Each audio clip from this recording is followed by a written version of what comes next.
Ange, Bernardin, Chambicy, Kameni.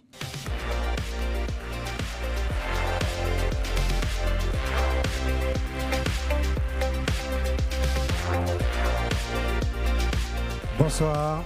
École Polytechnique, Institut photovoltaïque d'Île-de-France, intitulé de votre thèse « Étude de nouveaux types de semi-conducteurs perovskites par spectroscopie optique photothermale ». Est-ce que vous êtes prêt, Ange? Oui. Alors vous déclenchez le chronomètre quand vous le souhaitez.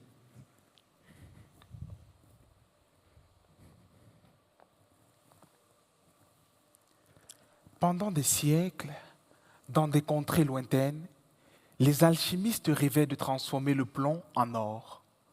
Aujourd'hui, tout près d'ici, dans un laboratoire de l'école polytechnique, je fais pareil. Je remplace le plomb par de l'or, non pas pour créer de la richesse, mais pour révolutionner l'énergie solaire. Mais pourquoi l'or? Parce que c'est un métal noble aux propriétés fascinantes. Mais avant de vous en dire plus, laissez-moi vous raconter une histoire. Un jour, un minerai inquiet vient me voir et me dit « J'appartiens à une communauté qui risque une crise énergétique. Mon pouvoir est exceptionnel car je suis capable de convertir la lumière du soleil en électricité, améliorant ainsi la vie de millions de personnes. Seulement, j'ai un souci.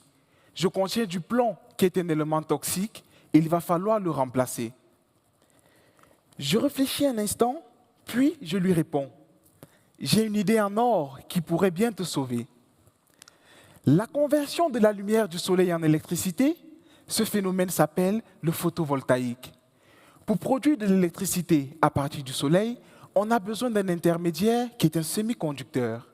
Il absorbe la lumière du soleil qui arrive sous forme de petits paquets d'énergie appelés photons.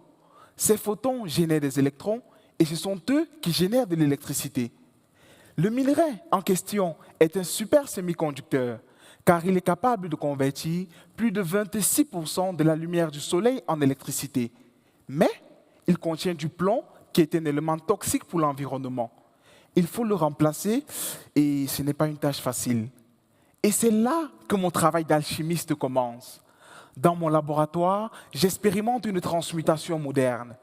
À l'aide de réactions chimiques bien précises, je fabrique de nouveaux matériaux dans lesquels je remplace le plomb par des atomes d'or. Et une fois fabriqués, il me faut vérifier s'ils sont toujours aussi efficaces, c'est-à-dire capables de convertir efficacement la lumière du soleil en électricité. Et c'est là que la magie opère. J'utilise des lasers pour exciter ces matériaux afin d'étudier le comportement des électrons. Et là, surprise. On a montré que les électrons ont du mal à s'extraire pour produire de l'électricité. Ils restent piégés, interagissant trop fortement avec d'autres éléments du matériau. L'or est-il la solution? Mes recherches permettent de comprendre et d'élucider ces phénomènes qui se passent à l'échelle des électrons. Et en comprenant cela, je contribue activement à la recherche de nouveaux matériaux non toxiques et encore plus performants pour le photovoltaïque. Et qui sait, peut-être que la véritable pierre philosophale de l'énergie solaire reste à découvrir.